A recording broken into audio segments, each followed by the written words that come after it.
Méchant ou méchant lui? Salut à tous, bienvenue sur la vidéo. Aujourd'hui, on va faire un pack ici. Pourquoi? Parce qu'on a un terrain classique.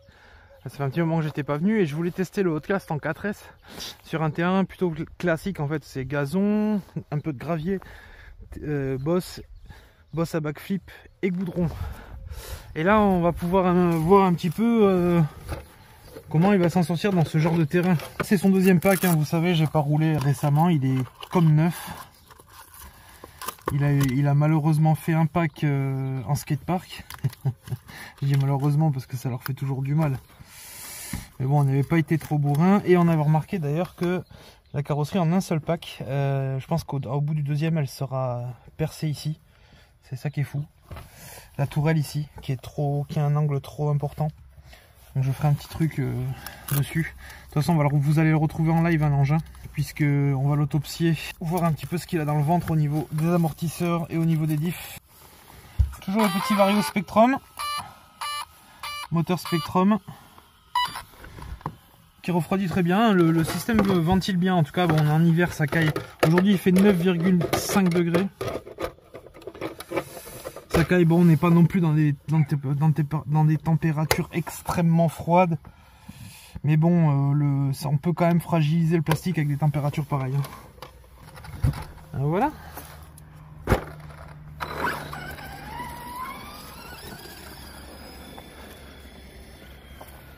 Donc ST, ici.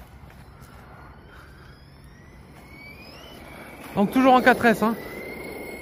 Ça change pas.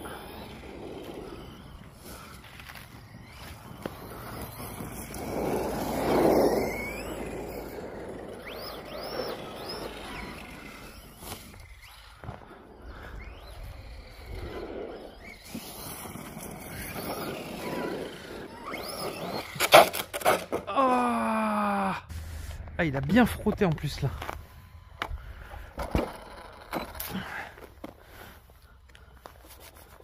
Oh, ça va.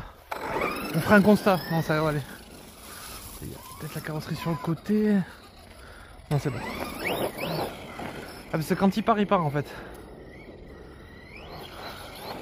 Ok. Ah, mais encore une fois, hein, ce qui choque, vous voyez, ça fait quoi? Un mois que j'ai pas roulé avec. Ce qui choque, c'est, vous savez, c'est quoi, hein? C'est les amortos.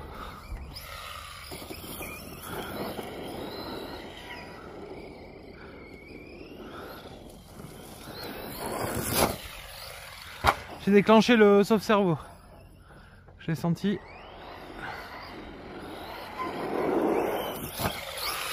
Donc là, on sent qu'il n'a pas de barre anti-roulis. Hein. Vous voyez la troisième roue se lever assez facilement. Regarde, tu vois.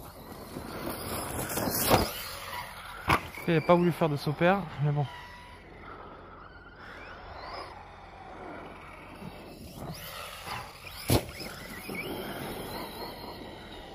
Super, hein. Elle a tout d'une grande, la cocotte.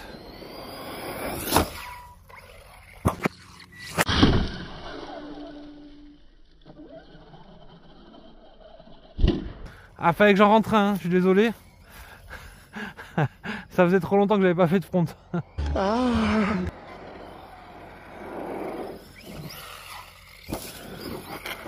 Ok. Tu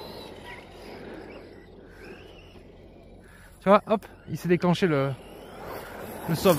Faut espérer qu'il soit assez serré quand même parce que je sais pas s'il est réglable ce sauve cerveau. On verra, je crois que oui sur ces modèles. Je suis pas certain mais je crois que oui. Et voilà un petit double, messieurs. Le premier double avec cet engin. Yes.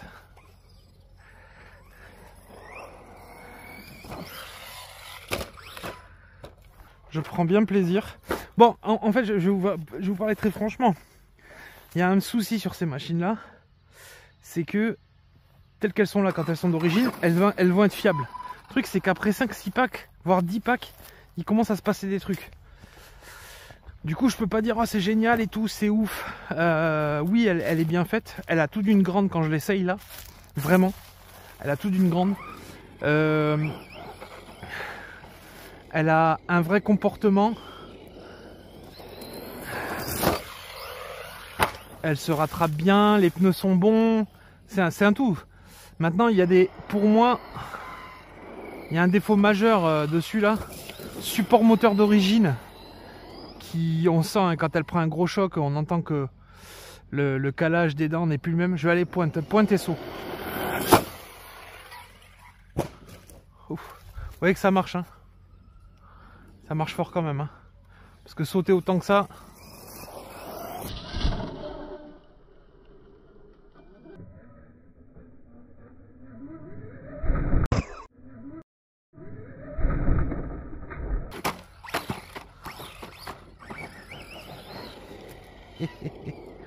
Tu l'as vu ou pas? Yes.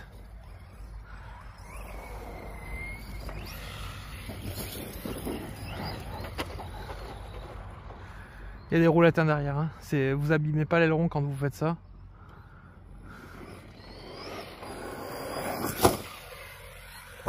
C'est beau celui-là.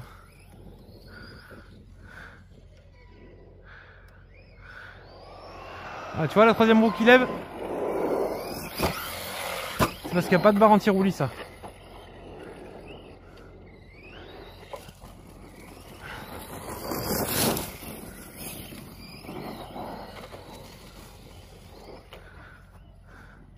Ben écoute, bonne machine, hein. Ça marche mieux qu'un Big Rock. Tu vois, je sais pas, c'est bizarre. Ah, enfin, c'est pas que ça marche mieux qu'un Big Rock. C'est qu'en fait, avec sa taille et ses roues,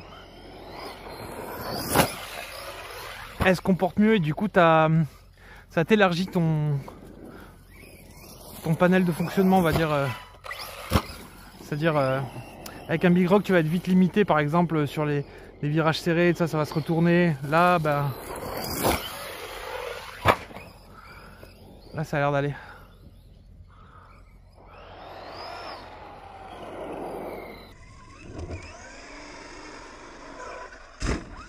C'est propre celui-là.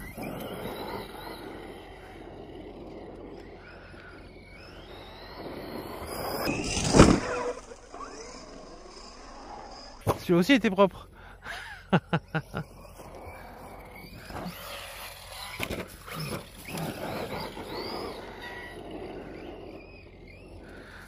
Tu feras pas du... Ah, peut-être en tournant de l'autre sens. Non.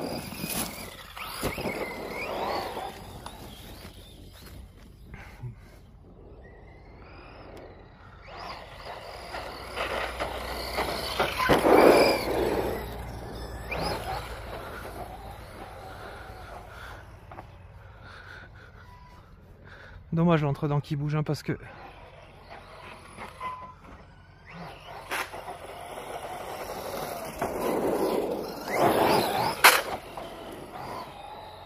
ça lève bien.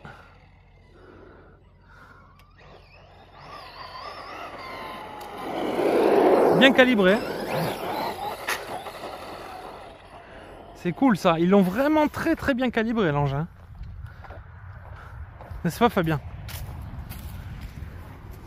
Calibrage c'est important.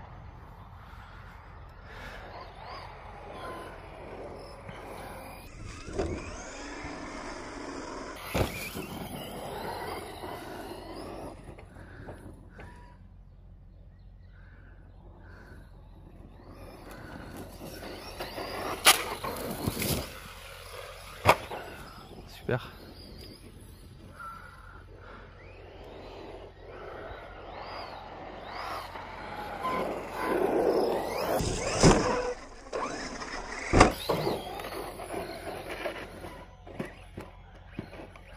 Bien, franchement.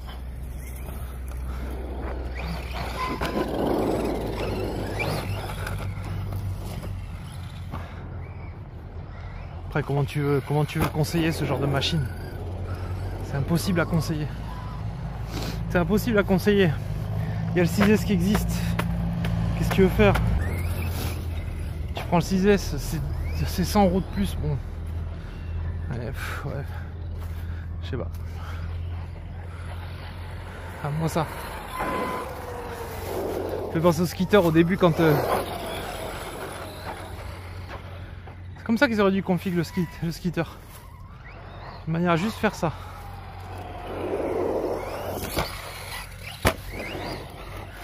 Du coup, base de comparaison de cet engin, Skitter.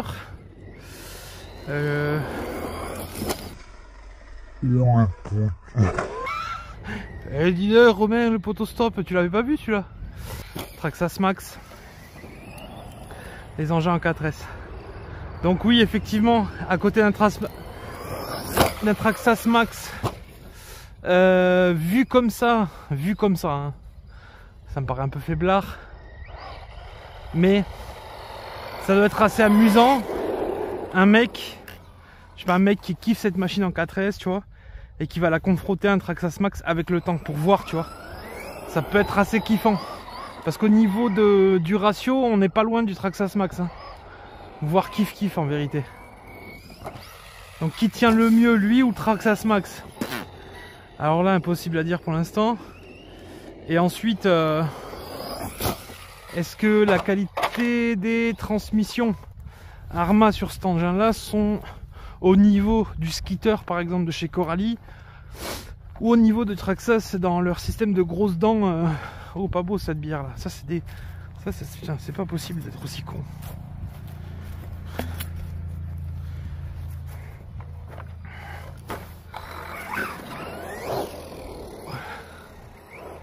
Déjà, niveau support moteur, moins 10 quoi. Oh, mais le champ il est assez libre là, voyons. Oh. Excellent. Eh, il encaisse hein. Rends-moi ça.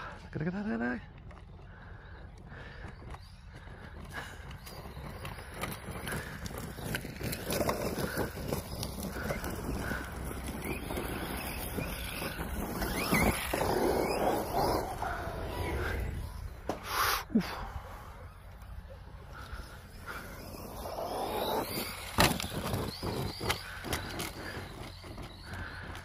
Oh, faut pas se retourner hein.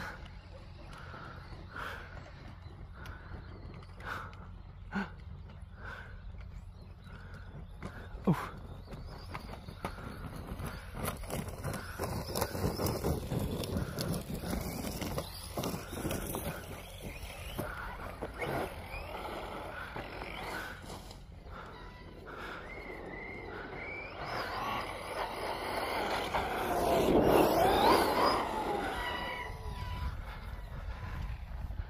J'ai envie de faire du sale.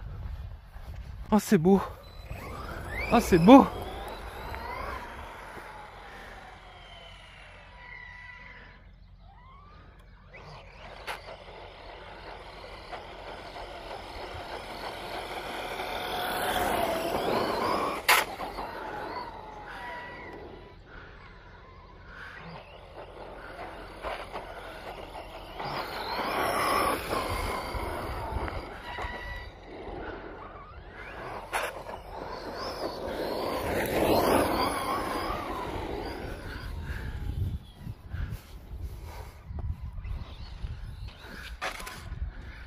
Je suis désolé Greg, hein.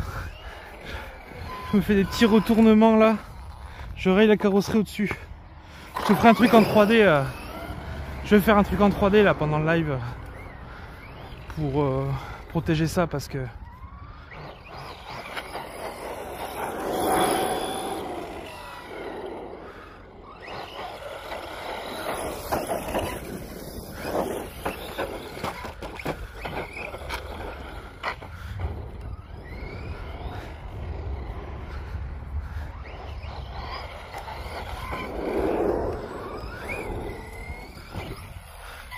putain, elle me fait douter, hein, cette con de machine. Elle me fait douter.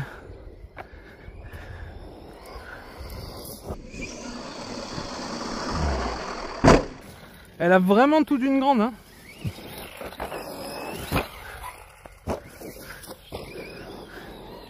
Enfin bon, c'est comme les Laguna Elite 9 DCI 130, hein, elles avaient tout d'une grande, mais bon. Après...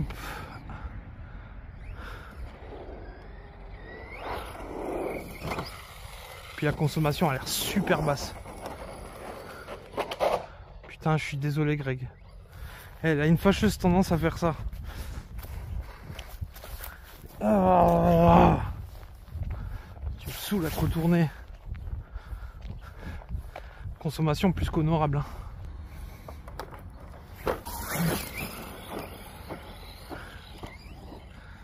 Il me fait triper en tout cas. Après c'est neuf, putain de merde. Quand c'est neuf et que c'est une bonne marque, c'est toujours plutôt moins bon. Hein. Qu'est-ce que tu veux faire?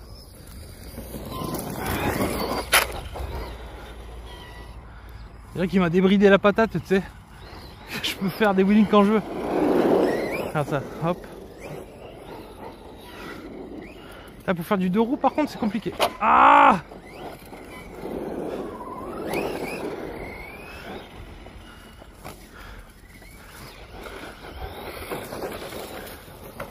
Écoute, pour la première fois, je vais mettre des notes au comportement et tout ça, parce que en fin de vidéo, je vais faire, là je le fais pas là parce que j'ai oublié des thèmes, mais en fin de vidéo vous allez retrouver les notes que je vais lui mettre. Je vais faire ça pour toutes les RC.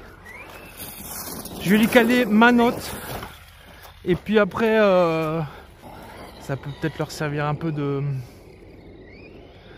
comment dire, indice de repère par rapport à une recherche de voiture, je sais pas. Maintenant je veux pas non plus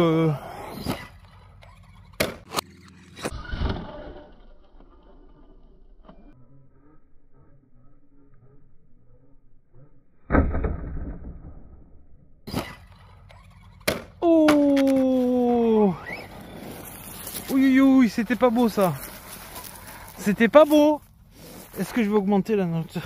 Ça, le problème des notes, c'est que il est tellement rigide, mais non, nickel. Il a pas cassé. Pourtant, il est tombé fort dessus. Hein. Il est tombé fort dessus. J'ai entendu un sale bruit en plus. Non. Impeccable.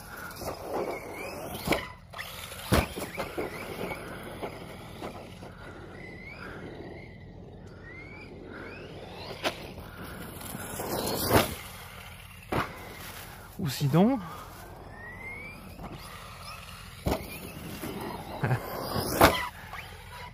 je l'aime bien. Non mais je l'aime bien franchement. Il est sympa cet engin quand même là. Après c'est toujours pareil. Je vais encore me répéter, mais je vais péter les cardans, je vais péter ci, je vais péter ça, jusqu'à que ça devienne, ouf, joli ça, une poubelle. C'est le problème de ces engins là. Tu vas les upgrade, et il y a un moment en fait non. Ça, ah cut, ça y est. Je vais le ramener tout doucement en cut. Oh si c'est faisable. Ah ça, bravo. Bravo. Je le tiens d'une main. Bon. La vérité c'est que là il m'a un peu plus choqué. Je crois qu'on a un pneu qui se décolle sur le côté. Ouais.